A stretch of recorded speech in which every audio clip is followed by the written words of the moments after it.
All right, everyone, coming at you with another video. I did want to talk about something that could help your curb skating and figuring certain things out.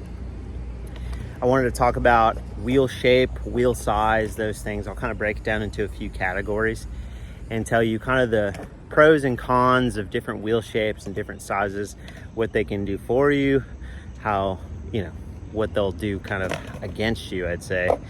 And yeah, so just wanted to kind of talk about that today because wheels are a big part of curb skating, along with trucks, obviously.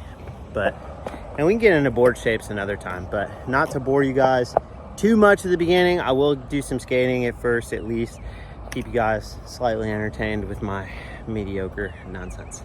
So we'll get into that right now and then get to the topic.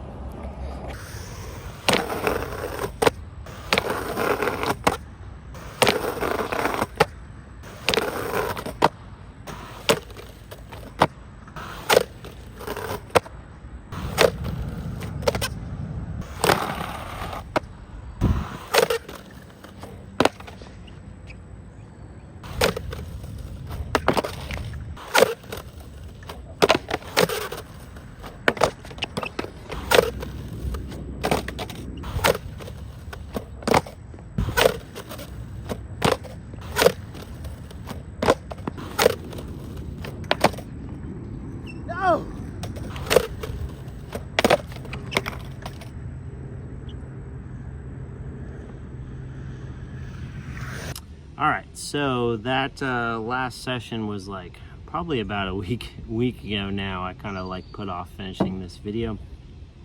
I got kind of heat exhaustion when I was skating that day. My legs, it's just been so humid here. I've been sweating so much throughout the day. I mean, I've been pounding water and having electrolyte powder and stuff like that. And it's just feels like my legs are they were just kind of giving out on me. So I just got stuck battling the no slide heel flip to fakie. I've never done it to fakie before. I've only done it to regular a bunch of times. So I thought I was gonna get it, but I guess not.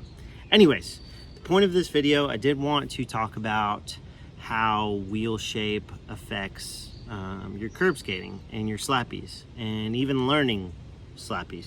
So there's a couple categories that I kind of wanted to kind of break this into for shapes as well as the things that they'll affect. So for shapes, I'll talk about kind of a tablet shape, which is a very square cut. Then I'll talk about a conical shape and maybe a Spitfire classic shape, and then kind of something that's kind of in between. I know there are other shapes outside of that, like full shapes, conical fulls and stuff. I'll kind of get into that too. And then as far as the things that these wheel shapes will affect and sizes as well, is your lock-in, how well they slide, how well they get up the curb. Those are kind of the three main things. Getting up the curb will kind of what'll fall into that as well is doing, say, no side combos or crook combos. That'll kind of fall into that as well. So first thing I kind of wanted to talk about is the couple different shapes. So I don't have a tablet shape with me. On my normal board, my normal non-curb board, I normally ride a Spitfire conical or a more square wheel. I used to ride tablets, but I kind of got away from that because when I'm doing tray flips and stuff, it just kind of felt like it was harder to get it to scoop off of the side of my wheel with a very square wheel. So now I ride I don't know if you could tell, I ride this standard conical, and I ride it in a 53 millimeter size. For my curb board, I typically like a wheel that is kind of in between say a classic shape, which is this right here. This is just a 53 millimeter classic shape, and a conical shape. So the classic shape, and I'll talk about what these are going to do for you right quick. So classic shape is going to glide up the curb very well because it has this like nice radiused edge.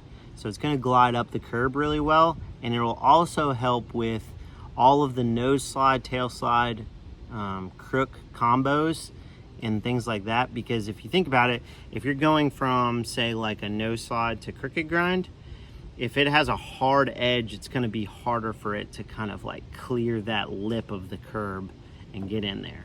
So a wheel like this, like when I was really trying to learn all of the nose slide combos, I was skating a classic shape a lot. And 53 was like, I was like, oh, well, how can I make this easier for myself, even easier to learn all of these combos? So I dropped the size as well. I went from 53 down to 51.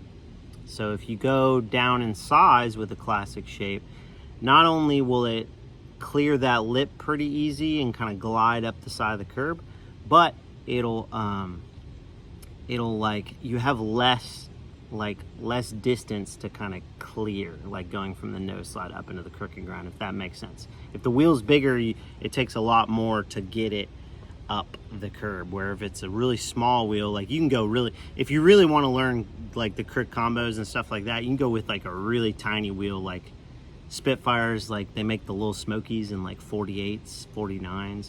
Those would probably be so easy to learn, like all the crooked nose slide, tail slide combos, because it's just like so easy to get your wheel over the curb, you know. And also the thing that's great about small wheels is they have less drag. And if a wheel like a Spitfire Classic is going to have even less drag because it has like a very small contact patch and it's got that nice radius, so it's not like a hard edge that's going to like catch the wax like a tablet or something like that. So, but the problem with, and here's like kind of the con, right? The problem with a classic shape is that it's not going to lock in well. So like for 50/50s and crooked grinds and things like that, the classic shape is kind of like, if you want to hold a crook for a long time and the curb is say rounded over a little bit more, doesn't have a good edge, it's going to be harder to hold that grind with a classic shape, which is one, and even 50/50s, it'll be kind of easier to overshoot on your 50/50s. So that's why I kind of no longer, now that I can do those tricks and stuff like that and I've learned them, I no longer skate a wheel like this that has such a radiused edge. It's just like, I really notice it with crooked grinds, because like a lot of the curbs that I skate, they have been skated for a very long time, and so they don't have like a really hard edge. So I don't typically skate that wheel. So what I would recommend for the classic shape is if you're trying to learn all those combos like I said, or you're having a hard time kind of gliding up the curb, then like go with say a classic shape. All right, so the Bones V1 shape, I like this wheel a lot because it's kind of like a combination of like, it's like an in-between, say like a Spitfire Classic and the Conical, right? So it doesn't have quite as much of a beveled edge, but it does have a pretty small contact patch. Like if you kind of compare these two, contact patch is pretty small and it's a skinny wheel, but it has a little bit more of a wall.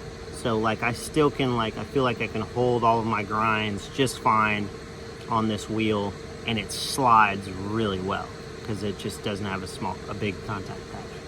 So what I think of like a wheel like this, I think of this as kind of like a Swiss Army knife of wheels, where it's going to slide well, it's going to get up the curb well, and it's going to lock in well. It's not going to be like, it's not going to lock in as good as a tablet or something like that, but it's going to be just fine.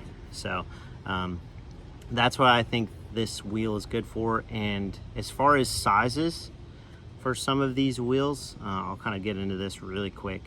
For sizes, I typically don't recommend that people go over, I'd say 54 at the biggest for curb skating.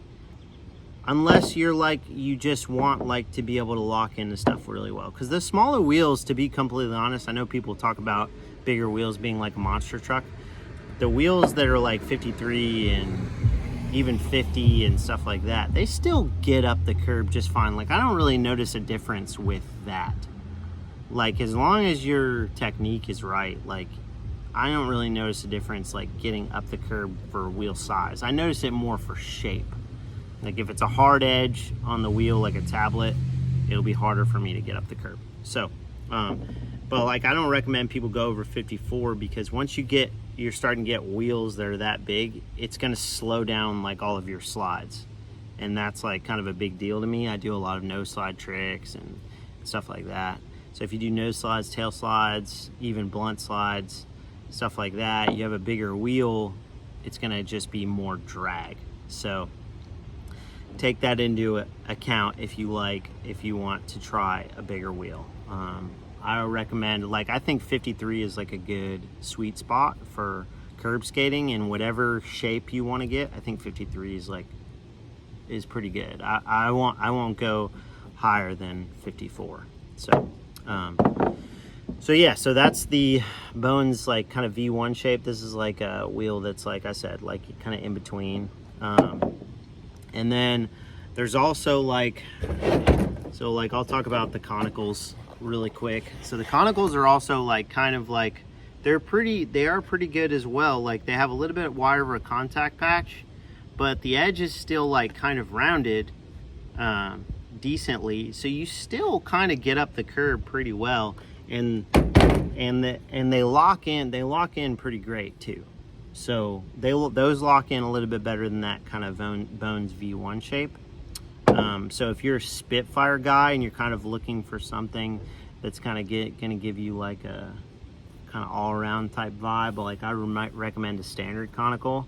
The Conical Full, I don't really recommend that wheel, just because it, like I said, it drags too much because it's wider. I'm currently on my actual curb board, which I'm not showing you guys, is I'm skating the radials, because I was skating the soft sliders, and initially I was skating the Reynolds shape, and the Reynolds shape is a classic shape, and I liked it. I loved the way they slid and everything, but I was like, gosh, I'm just like, if I try to hold a front crook or back crook for like a really long time, I feel I was like fighting it not to unlock from the curb. So I was like, I'm gonna just, even though they don't have a 53 radial, I was like, I'll just try to wear them down and then like go with the radial shape. But I'm not really a huge fan of the radial shape either, because it's wide. It's a little bit wider than the Conical. It does have like a beveled edge, but not like a classic. So, and the reason why I can't show you guys that board is because I'm skating some prototype trucks right now, and I'm not supposed to put anything out about them. So I can't show you those wheels. You've got to kind of weigh some of these things. You got to realize that, what are you looking for? That's what I like to ask people if they're trying to pick out a wheel or asking me about shapes and sizes and things like that. What are you looking to accomplish?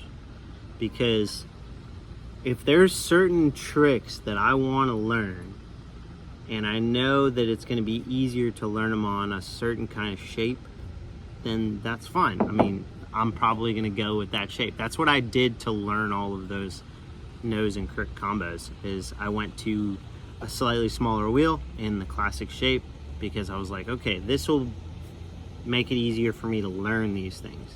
Once I learn them and I master them, then I can go with the shape that I like to skate all around. So I hope that some of this information kind of helps you guys and helps you pick out wheels in the future. You got to look at, and you can compare. They always have charts for every company, so I don't skate anything outside of like Bones and Spitfire, really. I'm on like a Spitfire kick right now, but because I like the soft slider formula a lot. But I was skating the Bones like X99s like pretty pretty religiously, and I still like them a lot. I still like the V1X99. So yeah, hopefully this helps you guys. Look at those size charts. It'll give you the widths, and then you'll be able to see the edges of the wheels and stuff like that. So it'll kind of help you narrow down what exactly you're looking for and what you're looking to accomplish with your wheels. So let me know what you guys would like to see next. I've got some stuff on the way. I do have some Asics that I'm going to try out, some Asics Japan Pros. I'm going to try those shoes out. And then for a board, I've got a 825 Heroin Symmetrical Popsicle that I'm going to be skating next. So I could talk about either one of those. Or if you guys would like to see another trick tip, maybe on the front Smith or something like that. I know I mentioned that in the previous videos. Then let me know. So I'll catch you guys next time. Hopefully this helps.